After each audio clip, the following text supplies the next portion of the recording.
여러분 사시면서 이런 생각해 보셨습니까? 왜 나만 이런 어려움이 있는 걸까? 왜 이런 어려움이, 이 고난이 왜 나에게만 있는 것일까? 다른 사람한테는 그런 고난과 고통이 없는 것 같은데 왜 나한테만, 우리 가정에만 이런 어려움이 끝이 없는 것일까? 왜 이런 고난이 언제 끝날 것일까? 이런 생각을 하신 적이 있을 거예요. 여러분 수학 문제를 풀 때 정말 끙끙대다가 나중에 뒤편에 있는 답안지를 딱 펴서 봤을 때는 너무 쉽습니다. 그러나 답안지를 정답을 보지 못한 상태에서 수학 문제를 계속 끙끙 앓고 있을 때 그냥 스킵하고 넘어가거나 아니면 쉬운 문제를 먼저 풀거나 그렇게 하다가 결국 수포자가 되는 우리 청소년들도 많이 있습니다.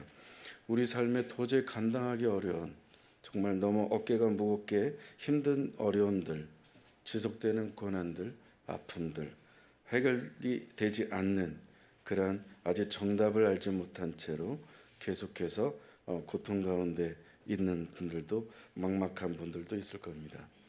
보물찾기를 우리가 많이 해보는데 소풍 가서 보물찾기 할 때에 정말 어떤 친구들은 그렇게 열심히 잘 찾는데 손에 보면 몇 개 보물을 갖고 있는데 나는 하나도 찾지 못해서 좀 마음이 좀 어려워지거나 또 다른 친구들이 부럽거나 그럴 때가 있습니다. 그러면서 생각이 드는 것이 제가 드는 생각입니다.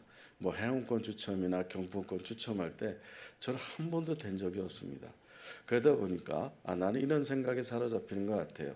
나는 이런 거에 자신이 없고 이게 나는 안 되는 사람이구나 라는 스스로 이 프레임에 갇혀놓고 나는 안 되는 사람이구나, 나는 바보인가 봐, 나는 이런 것에 자신이 없어 라고 다음에 기회가 오면은 거기서 의기소침해지는 우리 자신을 발견하게 됩니다.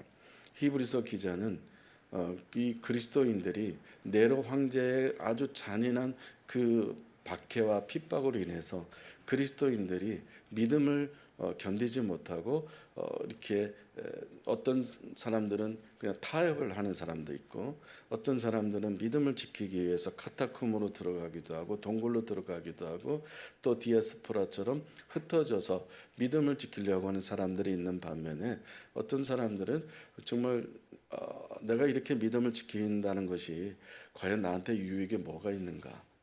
이 고난 속에서 네로 황제가 로마를 부를 화재를 일으켜 가지고 그래서 신로마 제국을 건설하기 위한 목적으로 이 모든 화재를 방화범은 기독교인들이다라고 기독교인들은 자기가 불을 질러 놓고 기독교인들한테 누명을 씌워서 그래서 굶은 사자밥이 되게 하고 인간 가로등으로 만들어서 화형을 시키는 그러한 잔인한 일들을 우리 네로 황제가 그렇게 아주 그리스도인들을 박해하고 핍박했습니다. 베드로와 바울도 그 당시에 순교를 당했습니다. 이런 고난 속에서 우린 경험하지 않았지만 일제치하에 신사참배 반대했었던 그러한 믿음을 지킨 사람들을 생각하시면 될 것 같습니다. 끝까지 믿음을 지킨다는 것이 나한테 무슨 유익이 있을까? 이 고난 속에서 우리 어제는 아버지가 잡혀서 돌아가시고 사자밥이 됐고 오늘은 또 우리 어머니가 또 잡혀서 인간 화형이 될 것 같고 우리가 남아서 지금 고아가 되어 있는데 이런 것들을 믿음을 지킨다는 게 가선 우리한테 뭐가 유익이 있는가? 그래서 예수님을 떠나는 사람들이 또 생기다 보니까 히브리서 기자는 안타까워서 히브리 독자들에게 그 고난 당하는 사람들에게 여러분 지금 힘든 거 압니다. 그러나 여러분 제가 하고 싶은 말은 믿음의 경주를 했던 믿음의 선진들을 생각해 보십시오. 저들은 무거운 것과 얽매이기 쉬운 죄를 벗어버리고 앞에 있는 것을 잡으려고 달려가는 경주하는 사람들 같습니다. 그 믿음의 선배들이 우리를 지금 격려하고 있습니다. 믿음의 주에 온전케 하신 예수를 바라봅시다. 그는 자기 앞에 있는 기쁨과 즐거움을 위해서 정말 수치감과 부끄러움을 참으시고 그리고 개의치 않으시고 그 기쁨을 위해서 십자가를 참았습니다. 조금 더 우리가 버티고 견뎌봅시다. 두려워하지 맙시다. 예수님을 바라봅시다. 이 권면하기 위해서 믿음을 지키도록 권면하기 위해서 히브리서를 쓴 것입니다. 여러분 가운데 이런 분 있지 않습니까? 지금 현재 이러한 네로의 핍박과 박해가 없지만 내가 살아가면서 이런 어려움이 있을 때, 이런 좀 풀리지 않는 숙제나 풀리지 않는 수학 문제나 찾지 못하는 보물처럼 정말 뭔가 답을 얻지 못해서 이 고난은 왜 언제 끝날 것인가? 왜 나는 다른 사람에게 없는 고난과 아픔과 외로움과 두려움과 공포와 공황장애나 이런 불면증이나 우울감이나 이런 것들이 왜 나한테 계속될까? 이것은 언제쯤 끝날 것인가? 그래서 정말 예수 그리스도를 부인할 수는 없고 하나님을 믿는다라는 것은 부인할 수 없고, 그렇지만 또 이 계속해서 내가 믿음을 지켜가면서 뿐만 아니라 더 나아가서 예수님께서 하셨던 것처럼 나도 그렇게 십자가를 지는 마음으로 좀 더 나은 믿음의 생활, 좀 더 나은 헌신적인 삶, 예수님의 제자로서 살아가기 위해서 대가를 지불해야 될 것도 너무 많고, 예수님의 제자로 살아가기 위해서 내가 치료해야 될 것들은 너무 많고, 또한 뿐만 아니라 예수 그리스도 제자로 살아가기 위해서 내가 손해보는 것 같고, 이러지도 못하고 저러지도 못하고 예수님을 부인하지도 못하고 예수님처럼 살아가기 위해서는 또 너무나 내가 손해보는 게 너무 많은 것 같고, 중간에 서서 이러지도 못하고 저러지도 못하고 방황하고 있는 적당한 선에서 어떤 신앙생활, 종교행위를 하는 분들이 많이 늘어나고 있습니다. 이럴 때 이 시점에서 오늘 이 말씀을 나누려고 하는 겁니다. 왜 나만 이 고난을 겪고 있는가? 이런 생각이 들 때 하나님께서 우리에게 어떤 것을 교훈하길 원하시는가? 세 가지 나누려고 합니다. 첫째는 우리를 사랑하시기 때문에 이 고난을 겪는 것입니다. 여러분이 동의하지 않는 건지 모르겠습니다만 우리의 모든 겪는 것은요, 하나님이 사랑하시기 때문에 주시는 거예요. 우리가 겪는 고난에 대해서 크게 세 가지로 해석할 수 있어요.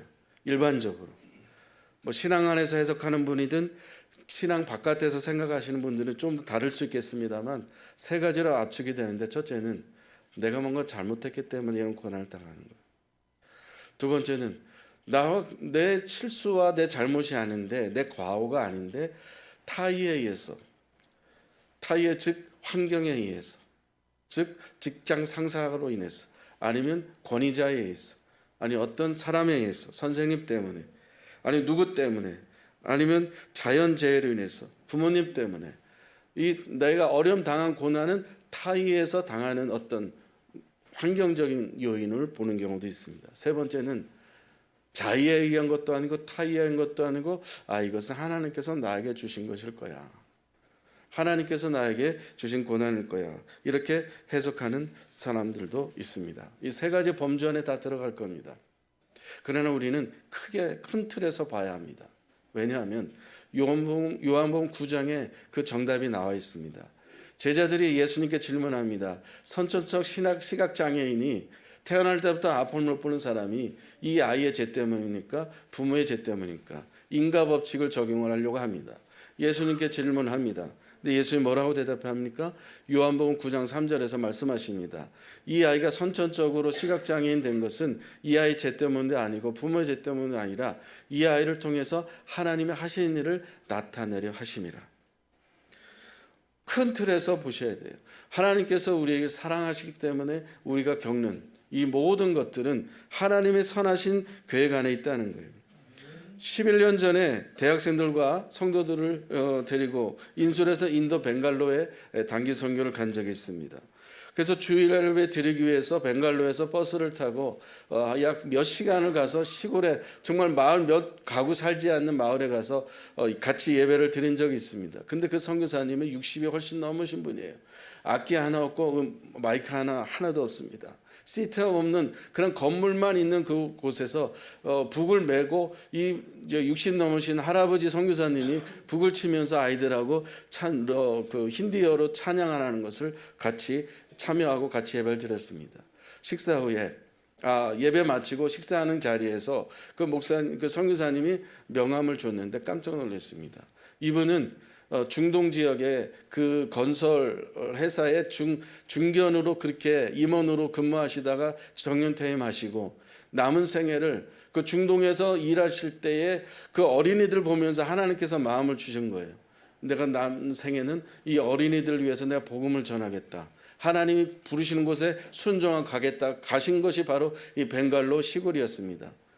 그래서 그 부지에 넓은 부지를 확보해 놓고 이곳에 센터를 지어서 이곳에 어린이들에게 복음을 전하는 학교를 세우겠다는 것이 이 선교사님의 비전이었는데 명함 뒤에 보니까 아주 심플하게 영어로 이렇게 되어 있었습니다. God is answer. 하나님이 답이다. 그렇게 남은 생애를 그 정년퇴임에서 편하게 여생을 보낼 수 있는데 그것을 내려놓고 정말 근무하면서 중동에서 하나님께 주신 마음에 순종해서 이 벵갈로 시골에 가서 북치면서 어린이들에게 복음을 전하는 삶을 살아가는 거예요. 그래서 그 선교사님의 비전은 모든 것은 하나님이 답이다. 모든 것은 하나님 앞에 답이 있다는 거예요. 하나님께서 응답하신다는 것이죠. 우리 삶에 고난이 없으면, 우리 삶에 징계가 없으면은 사생자여 친아들이 아니라고 8절에서 말씀하십니다. 여러분 자녀들한테 왜 야단칩니까? 버릇없게 살지 말라고. 어른들 보면 인사를 하고 그냥 내버려 두면 사생아예요. 야단을 치지 않으면은 아이들한테 채찍을 하지 않거나 아이들을 내버려 두면 어떻게 됩니까? 버릇없이 자라는 거예요. 식당에서 아니면 어느 공공장소에서 버릇없이 그냥 내버려 둬요. 그럴 수 없잖아요. 오늘 본문에도 나와 있어요. 자녀를 징계하지 않으면, 야단치지 않으면 그는 내 자식이 아니라는 거예요. 사생자요 친아들이 아니라는 겁니다. 사랑하는 여러분, 우리가 겪는 모든 것은 하나님께서 사랑하시기 때문에 주신 것을 믿음으로 취하시기를 축복합니다. 두 번째는 우리는 여전히 공사 중이기 때문에 이런 고난을 겪는 겁니다. 교회 내 갈등이 있어서 고민하면서 어떤 목사님이, 미국에 있는 목사님이 산책을 하다가 답을 얻지 못했어요. 그 주님을 믿는 사람들이 왜 이렇게 서로 티격태격하고 트러블이 생길까? 그래서 산책을 하다 이 간판을 본 겁니다. 공사 중이라는 간판을 본 거예요. 그래서 그 글씨에, 물론 미국에서 있었으니까 공사 중입니다.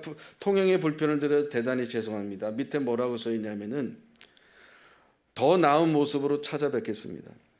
그래서 이 순간 이 목사님께서 확 스쳐 지나가는 게 있습니다. 아, 저 성도들도 공사 중이고 나도 공사 중이지. 서로가 어렵고 힘들지만 공사가 끝나면 더 나은 모습으로 돌아오겠지, 변화되겠지. 이것에 대한 기대를 가지셨습니다. 물론 우리가 죽을 때까지, 천국에 갈 때까지는 여전히 우리는 공사 중입니다. 나도 공사 중이라면 상대방도 공사 중입니다. 완전한 사람이 어디 있습니까? 우리는 계속 공사하면서 하나님께서 다루어져 가고 계시는 것입니다. 어떤 부분에서 하나님이 나를 다룰 것인가? 내가 벗어버려야 될 무거운 짐은 무엇인가? 내가 얽매이기 쉬운 죄는 무엇인가? 이런 것들을 성령께서 조명해 주신 대로 발견하고 그것을 끊어버리고 잘라내고 계속 잘라내면서 계속 파헤쳐가면서 내 마음에 바치진 길가인지 돌짝밭인지 아니 가시떨기밭인지 내 마음 상태가 지금은 피폐해지고 답답하고 사람들한테 상처 주는 말만 하는지 내 캐릭터가 성격이 이 모양 이 꼴인지 이런 자신을 발견하는 이런 모든 드러나는 것들을 계속해서 로타리 치는 거 아니겠습니까? 농부가 농사를 짓기 위해서 밭에 뭘 심기 위해서 논에 뭘 심기 위해서 계속해서 돌짝과 같은 밭을 길가 같은 밭을 가시떨기 같은 밭을 계속 파헤치면서 돌을 이렇게 자갈 같은 것을 다 끄집어내면서 부드러운 밭으로 만드는 거 아니겠습니까? 마찬가지로 우리는 계속 공사를 하고 있는 프로세스 중에 있는 것들입니다. 어떤 의사가 이렇게 화를 내는 의사가 있을까요? 왜 병원에 이렇게 환자가 이렇게 많이 와? 좀 쉬게 하지. 이런 의사가 있을까요? 병원에는 아픈 사람이 오는 게 정상입니다. 교회도 마찬가지죠. 교회 왜 저런 사람들이 왜 와? 이렇게 말할 수 있잖아요. 그렇게 말한 자체가 문제 아니겠습니까? 왜? 교회는 하나님께서 누구나 다 예외 없이 죄 없이 부자이든 가난이든 아픈 사람이든 건강한 사람이든 누구든지 남녀노소 상관없이 다 공사 중인 사람들이 하나님 앞에 나오는 거 아니겠습니까? 불완전한 사람들이 교회에 모이는 데 있어서 왜 화를 냅니까? 우리 모두는 하나님의 은혜 가운데 공사 중에 있는 사람들이에요. 하나님께서 계속해서 우리를 다루고 있습니다. 아멘.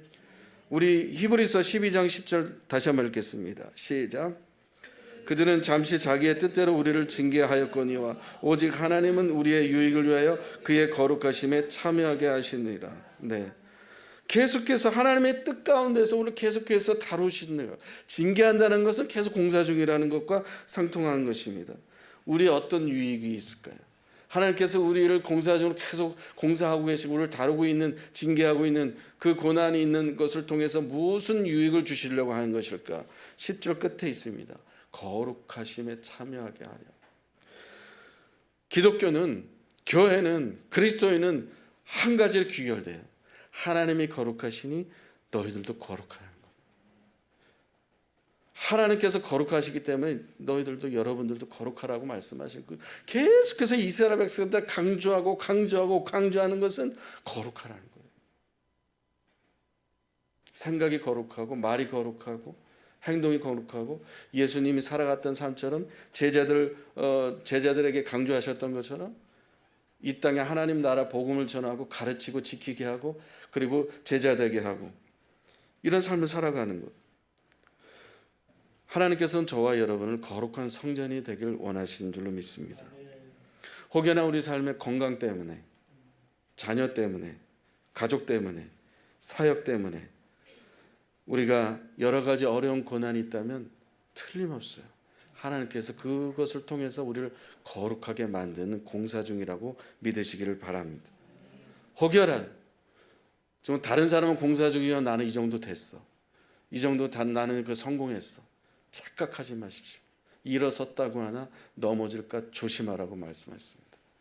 우리가 성공했어도, 어느 자리에 올라갔어도, 어떤 자격이 됐고 직급이 올라가고 승진이 되고 어떤 높은 데 올라가도 착각하지 마십시오. 그게 영원한 게 아닙니다. 우리는 일어섰다고 하나 넘어질까 조심하라, 교만하지 마십시오. 하나님 원하시는 것은 그 교만을 또 무너뜨리셔서 다시 겸손하게 그 갈아엎으신 분이 하나님입니다. 무거운 것을 벗어버리고 얽매이기 쉬운 죄를 벗어버려서 우리를 거룩하게 하신 주님 앞에 계속해서 우리를 다루고 계시는, 공사 중에 계시는 하나님을 찬양하고, 나를 다루고 계신 하나님, 나를 거룩하게 하기 위한 그 하나님의 멋진 플레인 앞에 우리는 하나님을 찬양하고 감사하는 저와 여러분들이 되기를 축복합니다. 마지막으로 오직 예수 그리스도만 바라보도록 하기 위해서 우리에게 이러한 고난의 과정들이 있다는 것입니다. 히브리서 저자가 고난 가운데 있는 그 성도들을 향해서 예수님을 믿는 것을 배신하고 배반하고 예수님을 떠나가는, 아니면 중간에 있는 예수님을 배신하기에는 내가 체험한 것이 있으니까 예수님을 버릴 수는 없고 배신할 수는 없고, 그렇다고 믿자고 얘기하자니 또 잡혀가서 죽을 것 같고 순교당할 것 같고, 이러지도 못하고 저러지 못하는, 지금 오늘 그런 성도들이 얼마나 많습니까? 헌신하자니, 예수님을 복음을 전하자니, 전도하자니, 양육하자니 손해보는 것 같고 시간이 아깝고 돈이 아깝고, 이런 중간에 서 있는 분들이 얼마나 많습니까? 예수님은 앞에 있는 부활의 기쁨을 위해서 십자가를 참으셨습니다. 부끄러움을 참으셨습니다. 수치를 참으셨습니다. 예수님은 하나님 보좌편에 앉는 기쁨을 위해서 십자가의 죽음을 참으셨습니다. 이스라엘 백성들이 광야에서 틈만 나면 불평하고 불만하고 원망이 끊이지 않았습니다. 모세한테 배고파요, 목말라요, 추워요, 두려워요, 무서워요, 외로워요. 그렇게 불평불만을 40년 동안 하셨을 때 얼마나 모세가 힘들었을까요?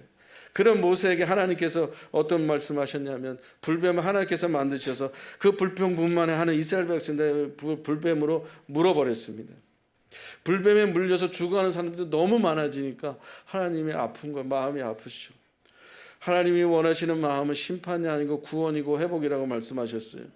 그래서 하나님께서 모세에게, 야, 이 장대를 세워놓고 그 장대에 구리로 만들어서 뱀의 형상을 만들어서 거기에 세워놔라. 그래서 저 구리뱀으로 만든 놋뱀을 바라보는 사람들은 불뱀에 물려서 그 독이 몸에 퍼져 있는 사람들은 다 살아날 것이다. 민수기 21장 9절 같이 읽겠습니다. 시작. 모세가 놋뱀을 만들어 장대 위에 다니 뱀에게 물린 자가 놋뱀을 쳐다보는 자 모두 살리라. 예. 아내와 함께 오래전에 성지순례를 갔어요. 거기 요르단에 있는 느보산, 모세가 죽은 산인 느보산이거든요. 그 느보산 그 모세 기념교회 정원에 저 구리뱀을 만들어 놨습니다. 아마 그때 제가 저 구리뱀을 봤기 때문에 지금 몸에 독이 없는 것 같아요. 그래서 지금 건강하게 어떤 질병이 있어도 바로바로 이렇게 낫는 것 같아요. 여러분, 불평, 원망, 짜증, 신경질 내는 이스라엘 백성들에게 그들에게 불뱀에 물려서 독이 몸에 퍼지는 그들에게 하나님은 사랑이시기 때문에 구리뱀을 만들어서 세워놓고 바라보는 자는 살아나게 하셨습니다. 몸에 퍼져 있는 독들이 다 해독되게 해주셨습니다. 우리가 살아가면서 불평과 원망이 있을 때, 우리가 예수 그리스도를 바라볼 때, 우리의 시선을 예수님께 고정할 때 주님께서 우리의 몸에 있는 모든 독들을, 죄악들을 깨끗하게 씻겨 주실 줄로 믿습니다. 오늘 우리 시대에 불뱀이 얼마나 많습니까?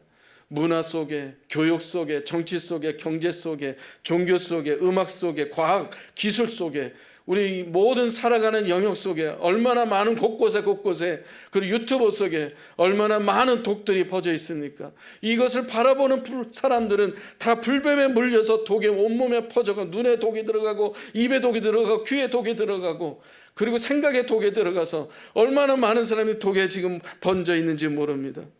이 세상 속에서 주님께서 말씀하시는 것은 너희는 믿음의 주요 온전케 하시는 예수만 바라보라. 할렐루야. 베드로가 물에 빠졌을 때에 물에 빠져서 죽어가고 있었습니다. 그러나 12 제자들보다 베드로는 그래도 모든 믿음이 있어서 주님 말씀하시면 내가 물 위를 걸을 수 있겠습니다. 그래서 물을 걸어갔습니다. 예수님 바라볼 때는 걸어갔어요.